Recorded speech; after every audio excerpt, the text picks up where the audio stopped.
मेरे मीठे मीठे भाई और बहनों, आप इस YouTube चैनल को सब्सक्राइब कर लीजिए ताकि डेली प्रातः मुरली सुनने के लिए रोजाना सर्च ना करना पड़े। ओम शांति। 30 सितंबर 2021 आज के ईश्वरीय महावाक्य। पहले सुनते हैं मुरली के मुख्य पॉइंट्स। जब कोई तख्त पर बैठते हैं तो तिलक और ताज उनकी निशानी होती है। ऐसे जो दिल तख्त नशीन है, उनके मस्तक पर सदैव अविनाशी आत्मा की स्थिति का तिलक दूर से ही चमकता हुआ नजर आता है।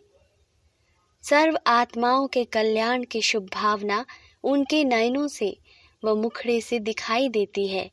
उनका हर संकल्प, वचन और कर्म बाप के समान होता है। बाप के गले की माला बन विष्णु के गले में पिरोने के लिए संपूर्ण सतो प्रधान बनना है। एक बाप की मत पर चलना है। ऐसी सेवा करनी है जो अनेक आत्माओं को आशीर्वाद मिलता रहे। त्राही त्राही होने के पहले बाप से पूरा पूरा वर्षा लेना है। अब सुनते हैं महावाक्य को विस्तार से। मीठे बच्चे, अभी यह रावण राज्य, पुरानी दुनिया खत्म हो, नई दुनिया आ रही है। इसलिए श्रीमत पर चल पवित्र बनो तो श्रेष्ठ देवी देवता बनेंगे। प्रश्न: बाप अपने बच्चों को सत्यनारायण की कथा सुनाते हैं। उस कथा का रहस्य क्या है? उत्तर: उसका रहस्य है बादशाही लेना और गंवाना। अल्फ को अल्लाह मिला तो गदाई छोड़ दी। जो विश्व के मालिक थे वही 84 जन्म ले राजाई गंवा देते हैं, फिर बाप उन्हें राजाई देते हैं। पतित से पावन बनना, गदाई छोड़ राजाई लेना, यही सच्ची सत्यनारायण की कथा बाप सुनाते हैं। गीत: आखिर वह दिन आया आज। ओम शांति। ओम शांति का अर्थ तो रूहानी बाप ने समझाया है। ओम माना अहम आत्मा हूँ और मेरा शरीर है। आत्मा तो देखने में नहीं आती है, यह समझ में आता है। मैं आत्मा हूँ, यह मेरा शरीर है। आत्मा में ही मन बुद्धि है, शरीर में बुद्धि नहीं है। आत्मा में ही संस्कार अच्छे व बुरे रहते हैं। मुख्य है आत्मा।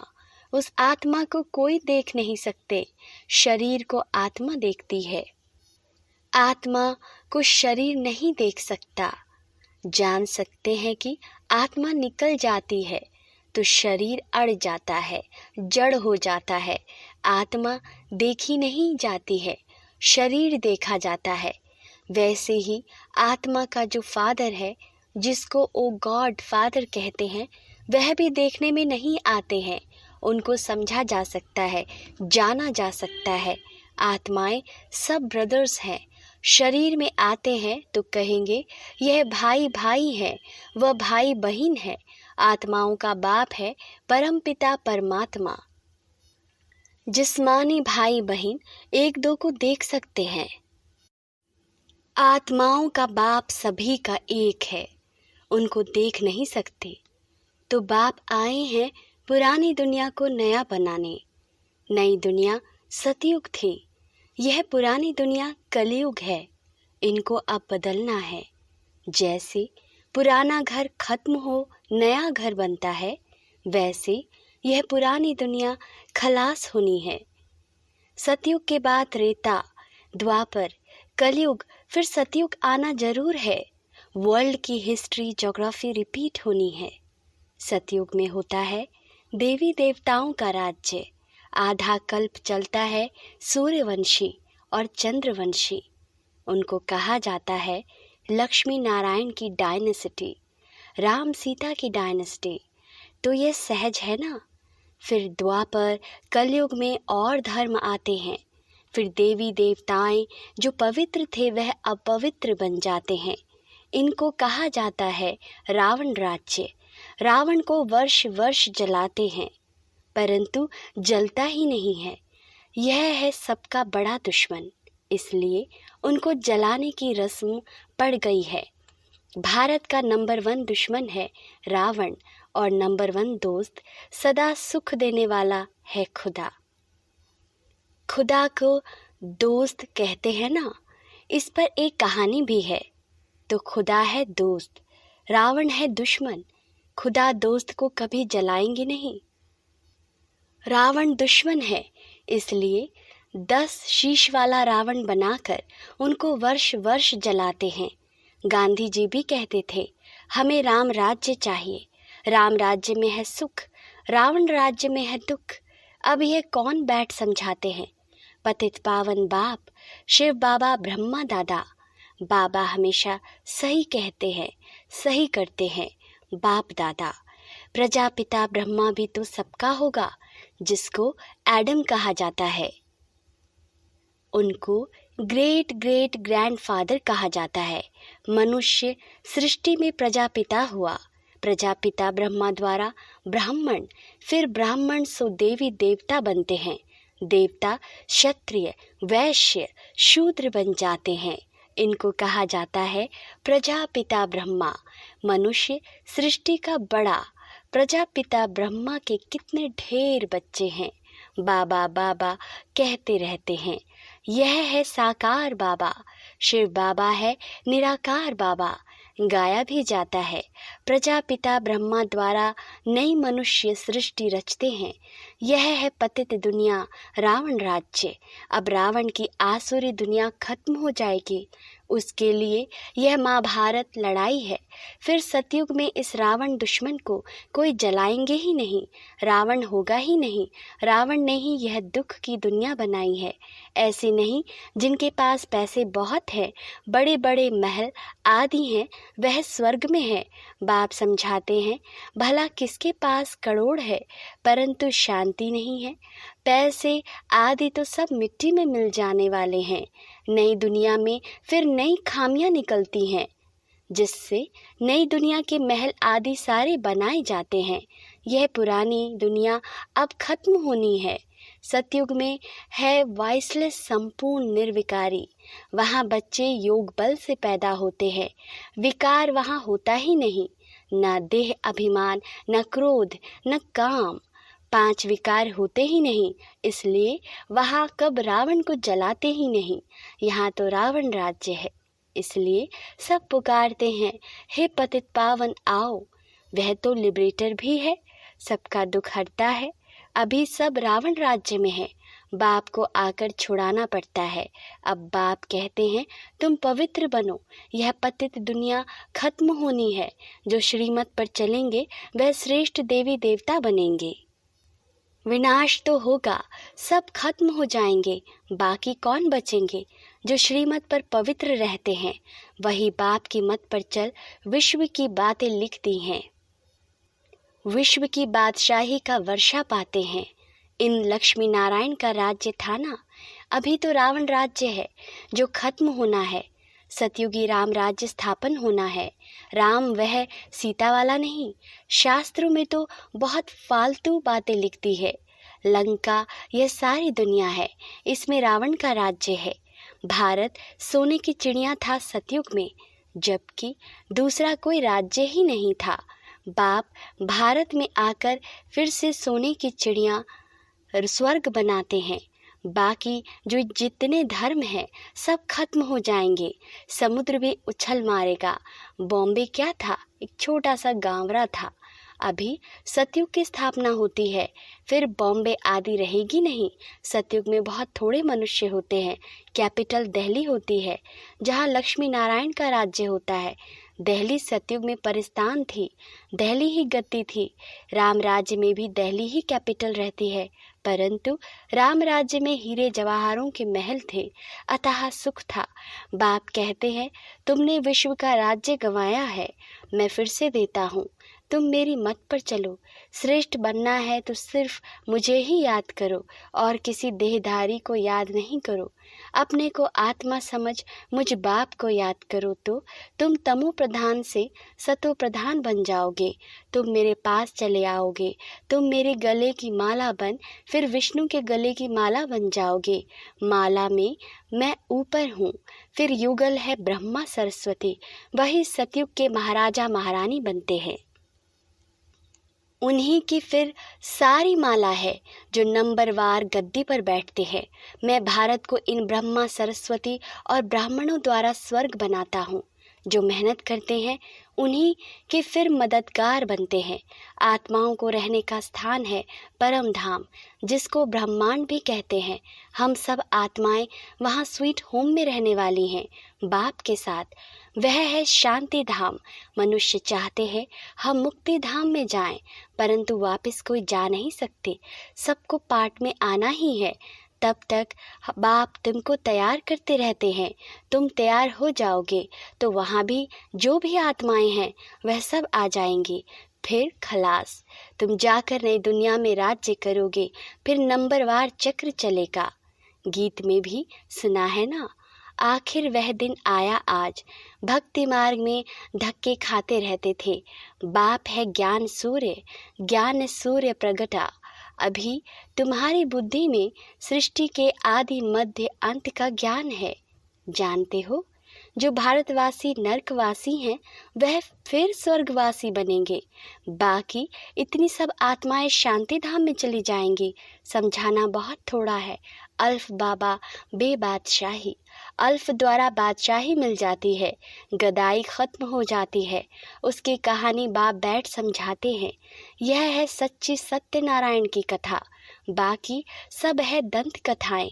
बाबा ही नर से नारायण बनने के लिए यह ज्ञान सुनाते हैं। हिस्ट्री ज्योग्राफी है ना। लक्ष्मी नारायण का राज्य कब शुरू हुआ, कब तक चला, तो कथा भी हुई ना।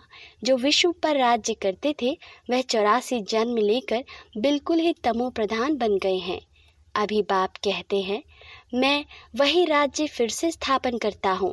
तुम कैसे पतित से पावन, पावन से पतित बनते हो, वह सारी हिस्ट्री ज्योग्राफी समझाते हैं। पहले पहले सूर्यवंशियों का राज्य, फिर चंद्रवंशियों का, उनके बाद दूसरे भी बौद्धी, इस्लामी, फिर क्रिश्चियन आए। फिर वह देवी देवता धर्म जो था सो गुम हो गया। फिर वर्ल्ड की हिस्ट्री ज्योग्राफी रिपीट होगी। शास्त्रों में ब्रह्मा की आयु 100 वर्ष दिखाई हुई है। यह जो ब्रह्मा है जिसमें बाप बैठ वर्षा देते हैं, इनका भी शरीर छूट जाएगा। आत्माओं को बैठ जो आत्माओं का बाप है वे सुनाते हैं, वही पतित पावन है। मनुष्य को पावन बना नहीं सकोगे। जो खुद ही मुक्त नहीं हो सकते वो औरों को फिर कैसे करेंगे। वह तो सब भक्ति सिखलाने वाले अनेक गुरु हैं। कोई कहेंगे फलाने की भक्ति करो, कोई कहेंगे शास्त्र सुनो। अनेकानेक मतांतर है। इसलिए जब सब और ही बेसमझ बन गए हैं, अब बाप आकर समझदार बनाते हैं। यह लक्ष्मी नारायण समझदार विश्व के मालिक थे ना, अब कितने कंगाल बन गए हैं।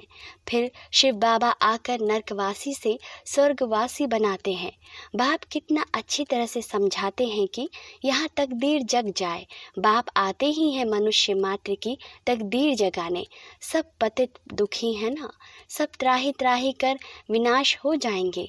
इसलिए बाबा कहते हैं त्राही त्राही के पहले बेहद के बाप से कुछ वर्षा ले लो। यह जो कुछ दुनिया में देखते हो वह सब खत्म हो जाना है।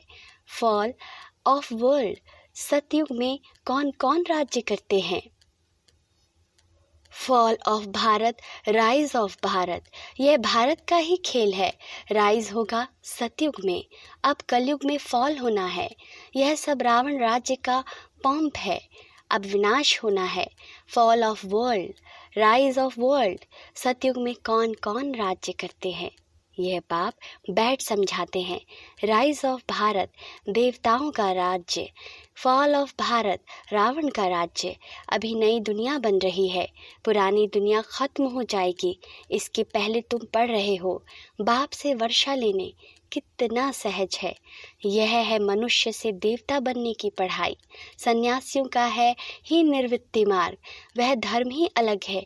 वह तो गृहस्थ व्यवहार छोड़ चले जाते हैं, उनका है हठ का सन्यास।